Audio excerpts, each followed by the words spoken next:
Welcome back to a brand new episode of Gen Z BTC.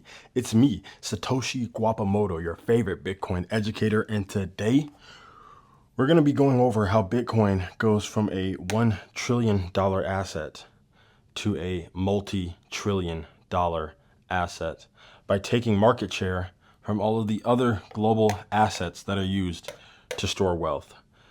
So this is actually inspired and taken from Michael Saylor's keynote that he gave to investors in MicroStrategy about Bitcoin as a strategic treasury asset.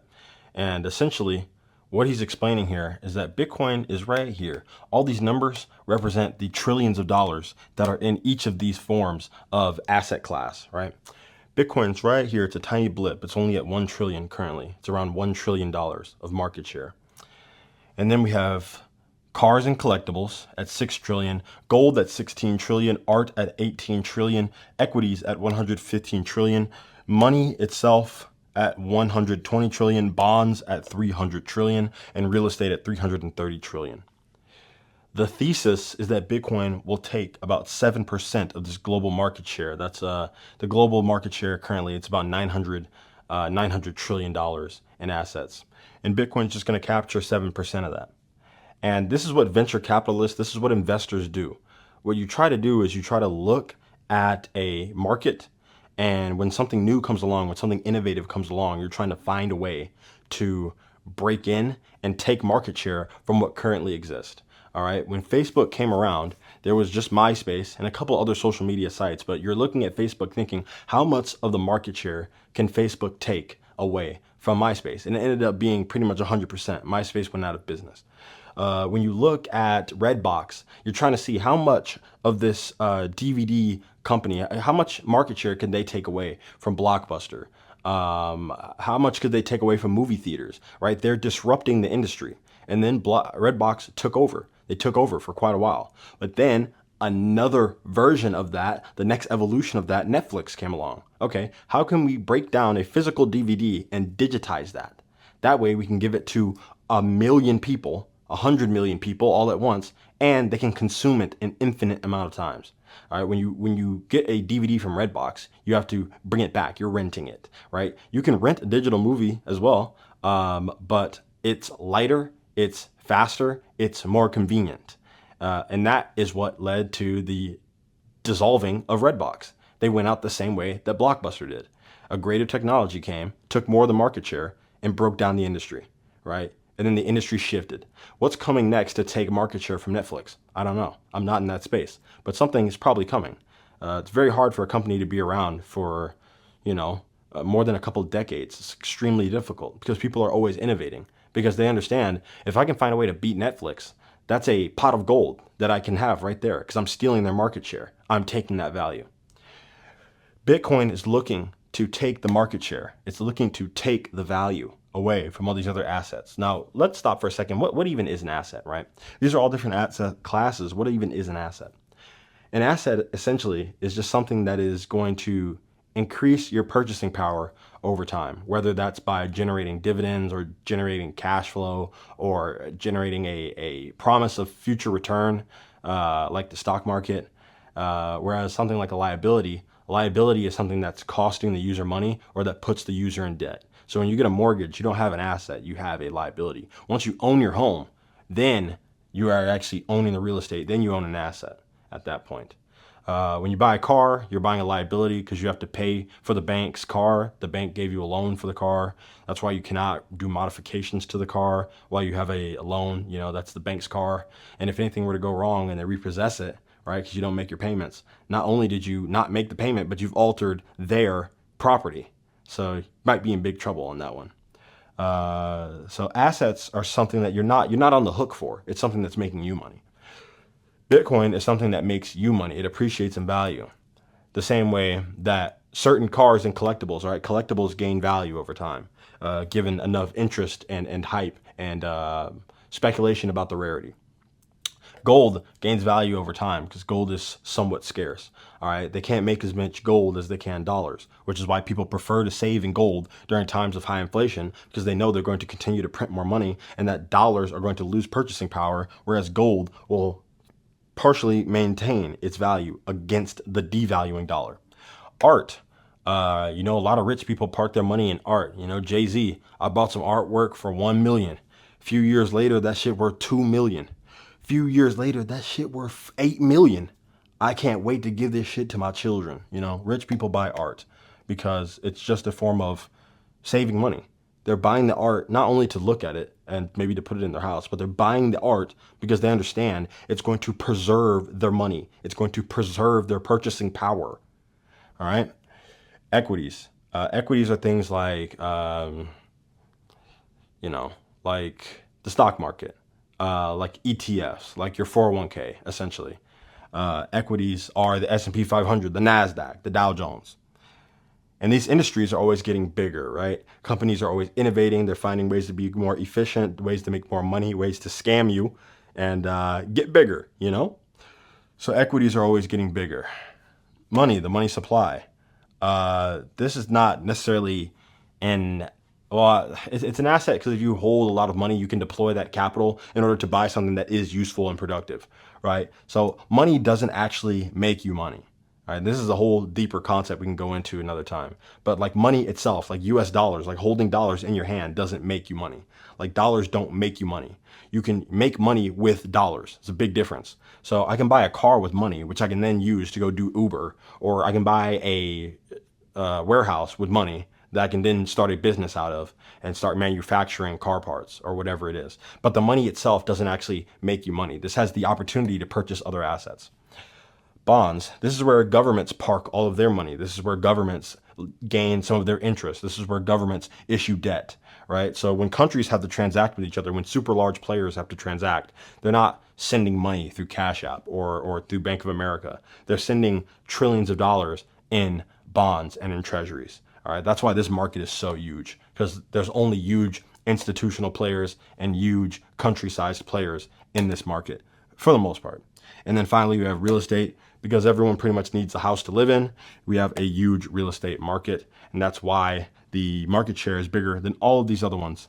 And not only people have to live in houses, but look at all major cities. That's commercial real estate. When you see a tall 90-foot building or a skyscraper that is mostly made up of office buildings where people are working out of, Bank of America type buildings, those are commercial real estate. Real estate's a huge market. And Bitcoin is only 1 trillion. Out of all of the money currently, Bitcoin's only 1 trillion. Now, some people might say, well, doesn't that mean that Bitcoin failed, or look, it's not even getting off the ground, or it's completely useless, or blah, blah, blah, blah, blah. Bitcoin's only been around for about 15 years, and it already has a market cap of 1 trillion. Now, when you look at these big numbers, it's quick to get lost. It's easy to get lost, but you have to realize Bitcoin's bigger than Bank of America. It's bigger than JP Morgan Chase in 15 years. Those are 100-year companies, and it's significantly bigger in only 15 years. So you have to be humble and realize this stuff doesn't happen overnight. It happens over a very long period of time. Now, what we're saying is Bitcoin is going to capture approximately 7% of the market share, right? It's going to take a little bit from cars and collectibles, a little bit from gold, a little bit from art, a little bit from equities, a little bit from real estate, all these different areas. It's going to take just a little bit. It's going to funnel into Bitcoin. Where does that lead us with? At a Bitcoin price, right now we're about 65,000. If Bitcoin captures 7%, just 7% of all of this equity, right, as a store of value, we get a Bitcoin price of 13 million per coin. We get a Bitcoin price of 13 million per coin, right? That means if you buy now at 65, 60,000, you're buying it for not even pennies on the dollar. That's not even true. You're buying it for less than pennies on the dollar, okay? We have the opportunity now, the same way that people did 10 years ago, when it was only a couple of dollars, $1 or $2, right? Well, it can never go to 100. It's only $2, right? Well, okay, it can never go to 200. It's only $2. Oh, it can't ever go to 1,000. Oh, it can't ever go to 10,000. Oh, it can't ever go to 60,000. Oh, it can't ever go to 100.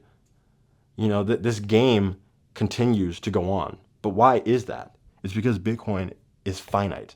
Of all these things, more of this stuff can be created. This is the only one that's actually truly scarce. That is one of the greatest inventions of Bitcoin.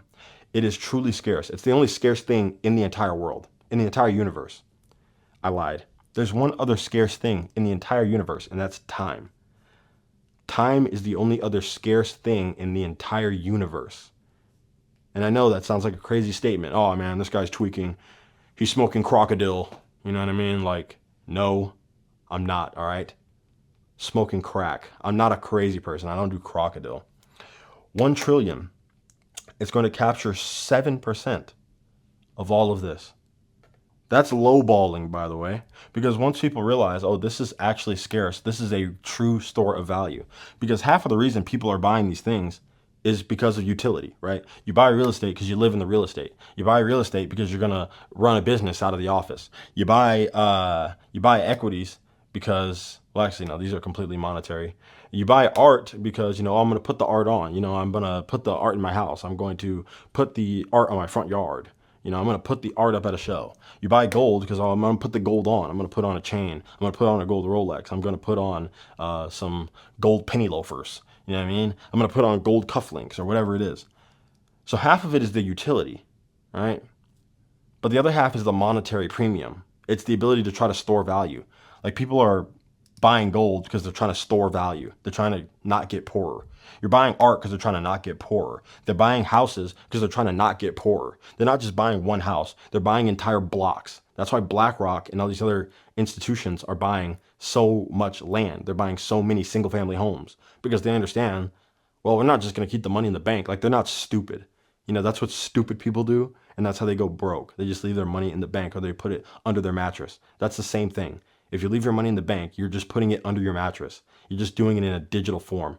You're just giving it to somebody else, right? And that's how you go broke. That's how you get poor. That's how you get extremely poor. You don't believe me? Okay, well then put all your money under the mattress. I'll see you in 20 years. We'll see how you're doing, right? Essentially, Bitcoin is storing your value because it cannot be debased. Because there can't be any more, all the value that flows into it is held. It's stored efficiently. Whereas all these other ones, I can make more real estate. Well, you can think you're going to stop making buildings? Really? No, they're going to keep making buildings forever. Okay? Even if we expand out this way, all the way we can, we're just going to make the buildings taller. You're just going to add other stories onto buildings. You just make them taller. All right? They're going to just make buildings on the ocean. Oh, that's not possible, bro. Okay, look up Fight Island in Abu Dhabi. Please look that up and then come back. You can always make more real estate, especially as technology gets better. We might even start making real estate underwater. You know what I mean? There's really no way to tell where the future goes when it comes to technological advancement like real estate.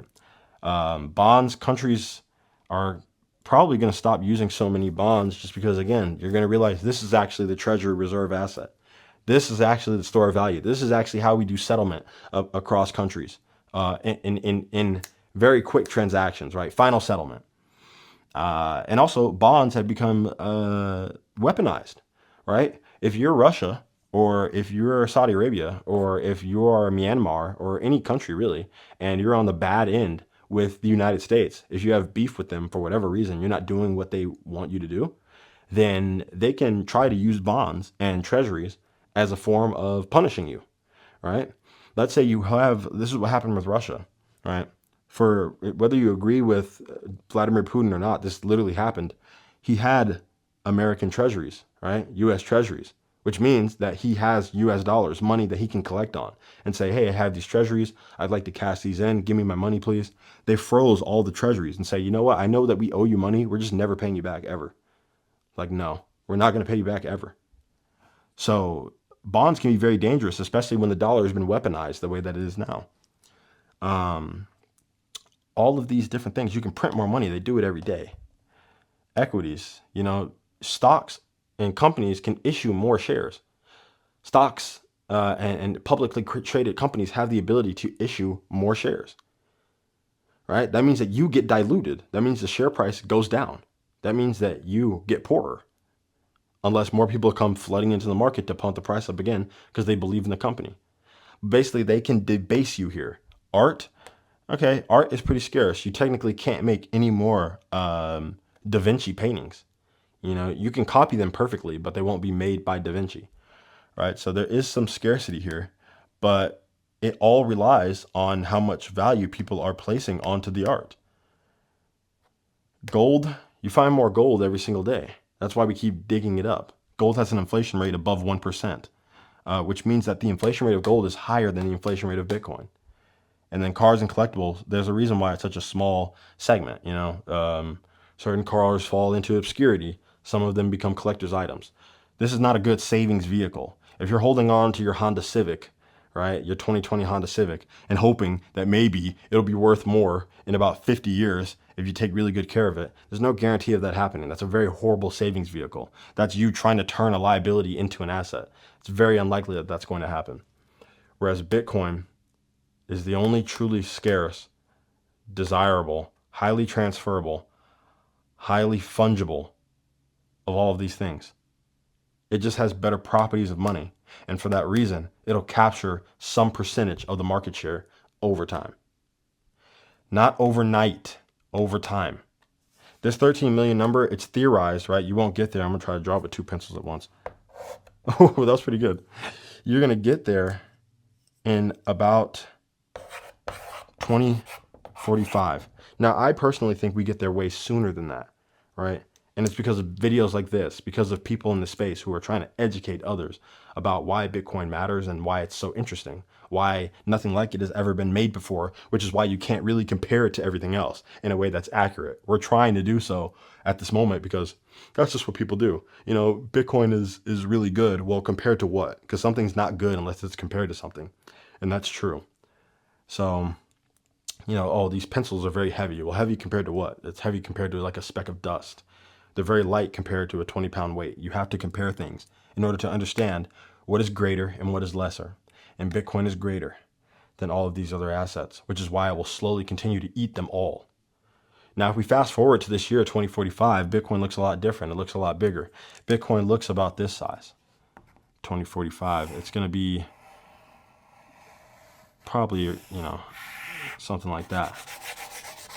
And that's not to say that gold's going away. Cars and collectibles aren't going away. It's just that their market share is going to shrink a little bit, and some of it's going to go into Bitcoin. That's all there is to it. This is Michael Saylor's thesis. I just wanted to bring it to you in my own way. Obviously, I would recommend you watch his video. I'll leave a link in the description below so you can go see that entire keynote because it is really amazing. But this is in my own words, what I'm seeing and what I gathered from his presentation. So if you learned anything, please let me know in the comment section. Drop your favorite part of the video. Drop a like, drop a comment, share the video with someone who might find it interesting.